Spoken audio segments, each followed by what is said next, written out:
back to That Horror Couple. I'm Kaylee. And I'm Rob. And we're back today to do another awesome horror movie review for you guys today. The FNAF Five Nights at Freddy's movie dropped recently, and we just watched it. We want to talk all about it. We went in blind because I never played the video games. I've never really been into it. I don't really know what it's about. Yeah. Fan base is hardcore. We went in there blind, didn't know anything. I went in there thinking it's a sequel to Freddy Got Fingered. Backwards man. Can't have to work backwards fast. You can. Fast, you can. That's not it. No. Nah, yeah, I was like 5 nights. That's a lot of fingering. Yeah. Let's get into it. Sprain your wrist. Oh yeah. It's us.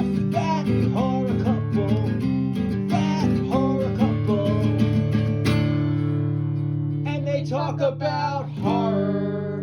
Like and subscribe. You're fired, Bob! A troubled security guard begins working at Freddy Fazbear's Pizza. During his first night on the job, he realizes that the night shift won't be so easy to get through. Pretty soon, he will unveil what actually happened at Freddy's. Directed by Emma Tammy, starring Josh Hutcherson, Piper Rubio, Elizabeth Lail, and Matthew Lillard. So to kick off our likes of the film, I have to say I really love the cast in the movie. We had Josh Hutcherson and Matthew Lillard, Elizabeth Lail. I thought they were great. I really enjoyed. It was really cool to see Matthew Lillard from Scream in this. Dude, I'm used to that guy from the SLC Pump Oh, that's character. true. Yeah, So You heard about Sean, right? No, what happened to Sean? that's true. Seeing him as like a suit and tie guy, he looked like straight out of Office Space. Like, if you could finish those TPS reports, that would be great. It was really cool to see him. He's such a great actor. I love him. Yeah. Everything he touches turns to gold, Yeah. man. This movie was a little more geared towards kids, I think, because that's just the feel I got when I watched it. It is a PG-13 horror movie, and that might take away from the horror elements, you know, somewhat from this. No, but a like for me would have to be like with PG-13 horror. I thought they did everything they could to make it scary without showing so much. Yeah. Like the movie starts off and right away we get like a security guard. Oh like, yeah, being that was really chased cool. through a Spoiler vent. warning, by the way. Spoilers just in case. Well, the movie kicks off and right away we see like a security guard being chased by a animatronic. Some kind of event. animatronic, yeah. Like and then like Saw trap trap. style. Yeah. He's like bolted down to a chair. Like it looks like he's about to get like the bear trap mask put on him. So yeah, I thought they definitely like made it scary without showing too much guts. Yeah, and blood. there were some scary aspects to the movie. I feel like they did what they could with a PG-13 horror film. I also like the location and the time period. Like this takes place April 6th, 2000, I believe. Yeah. So they captured like that early 2000s vibe. Yeah. And like the whole like Chuck E. Cheese arcade theme that we don't see anymore. That's true, yeah. And like I miss that. I miss seeing like arcades in malls. I miss seeing like them at like kiddie places. Yeah. They're very hard to find nowadays. They are, yeah. So like, and I like they set it with like some really cool eerie music. They too. did. I love the music in the movie. The score yeah. is definitely a like for me. It captured like this early 2000s, 90s like vibe. Yeah, and it's also like kind of circus creepy like. Yeah, that's what I mean. was very. I love it. Set the ambiance for the film. It was awesome. Speaking of the cast, we're introduced to the character of Mike, and he's like a brother trying to get custody of his sister Addie. And he worked mall security at one point, got fired, and he needs a job in order to please the judge. Yeah. To get custody That's true. of his little sister. got Fighting fired him. from Yeah. mall security because like- he yeah. beat up some guy in the wishing well. Yeah, that was really bad. Yeah. I remember those. You throw the pennies in there or whatever. That was really awful. He tackled him like he was like doing a wrestling move on him or something. And then and during this whole time, he has his bitch aunt that's trying to take custody. Totally a Karen. Yeah, she's terrible. She's like a major aggravation. Yeah, she's the type of like Karen that would make a scene because there's too much ketchup on her McDonald's burger. I was about to say a scene in McDonald's. Yeah, that's so funny. Yeah, after she got back from church. Yeah, that's true.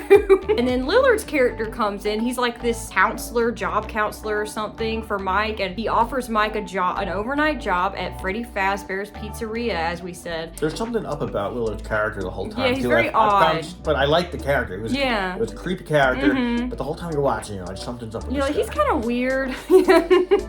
Yeah. He does a good job playing like weird characters. I think. Yeah, that's what I meant. His range is very good with what this guy can do. He's awesome. Yeah. I also like the different turns this story went because we find out Mike's whole backstory was one of his siblings got kidnapped when he was younger. Yep. So now he's like overly protective of Abby, of losing his sister.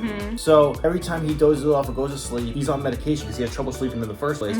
But he has flashbacks of what happened to his brother because the whole case never got solved. Yeah. So that's what I like. It was kind of cool to see like present day, and we get flashback, and he's trying to like solve the puzzle of what went down. Yeah. You know? I love the mystery. The unanswered questions, I totally dig. And he keeps having these repetitive dreams where he's going back in time in the same time period, the same time sequence of when his brother was kidnapped because he's trying to see the face of the man who kidnapped him.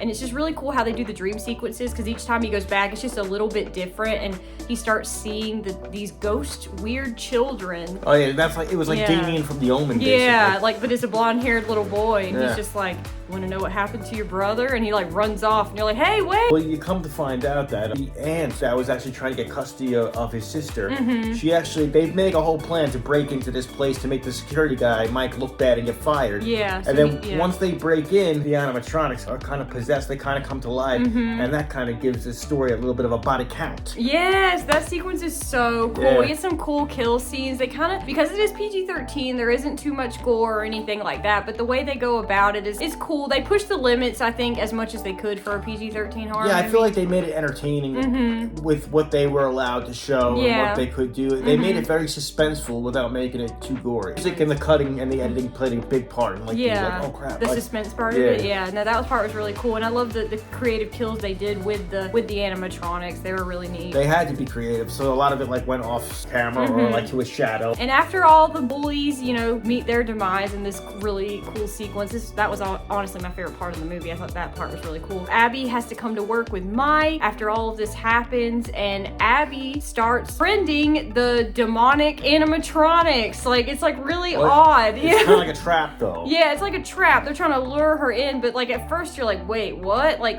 she's just like, this is my friends, Mike, and they're all like looking at him like, hi. It was just really weird. But there's a twist where the whole thing comes into play later, but like, eventually it's Mike versus the animatronics. Yeah, which is a really cool sequence, and we won't spoil the ending. But it's intense. It's intense fight scenes, intense chase scenes. Yeah, it's very intense and it's very entertaining. Yeah, no, I enjoyed it. What it was, like we said, we're not like fans of this series because we've never really played the video games or anything. But I am happy that it was streaming on Peacock and we got to watch it at home. I'll just say that. Freddy Got Fingered's a good movie. Yeah.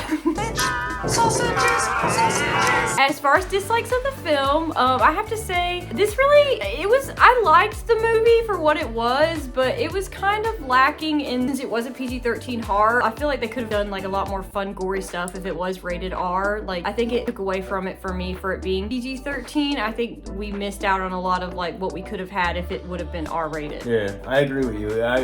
They did what they could for PG-13 horror, but it's not really my style. I like my horror a little more adult. Yeah, same. A little more nudity, boobs, blood, and more boobs. Yeah. And some butts. Okay. But I understand it though, because they were trying to go for like their target audience. Yeah, they were. Which is basically, middle schoolers kind of. A dislike for me would be like seeing this young guy trying to take custody of his sister. And Abby. the whole custody case, not knowing where this kid was gonna wind up, if she was gonna have a home. Kind of tugged at my heartstrings a little bit. Yeah, that was sad. I'm just trying to like watch the movie, have fun, and I'm like, oh man. It's kind of a sad story. Yeah, this is like a broken home. It's like a sad story. I'm like, I hope things turn out okay for the kid. The main character, Mike, he's dealing with the guilt of his sibling. Yeah. This movie definitely tugs at the heartstrings, it does.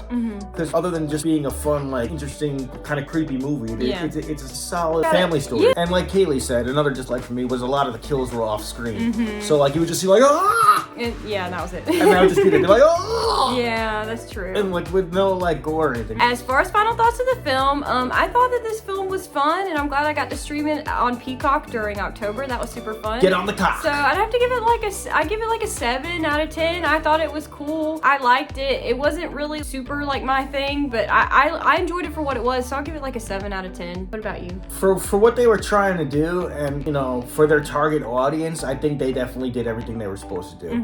I think it's a mission accomplished. I enjoyed it for what it was, but like you said, it's not really my style of horror. But I think like it's a good gateway horror for kids. I think so, yeah. And I think if you're a fan of the video games, you'll definitely be into this. Yeah, I think so. And if you want to see what all the hype is about this Five Nights at Freddy's jazz, you can check it out and find out through the movie. Yeah, on Peacock. Lillard is awesome. Yeah. There's a cool twist at the end. And everybody was comparing this to Willy's Wonderland, but I think it's completely different. Yeah, it is completely different. The story's completely different. The only thing similar is animatronics, but yeah, in a Chuck E. Cheese. They're different animatronics, and the reason why they're possessed is totally different too. So. It's true, yeah. But I thought it was a pretty solid movie. It's just not really our thing. I would have to agree with you. Yeah. I think it's a 7. 7? Okay. I give it a 7 because I think they accomplished what they were trying to accomplish and what they were trying to do. They did pretty well. Yeah, I think so too. So if you guys have seen Five Nights at Freddy's, please comment down below. Let us know your thoughts. Did you enjoy it? Did you not? Make sure you're hitting that bell to be notified when we drop all of our new horror movie reviews, horror movie trailer breakdowns, everything horror. We do it here, guys, so make sure you're not missing out. Click that bell to be notified. If you like what you see, you want to donate to the channel, we do have a super thanks option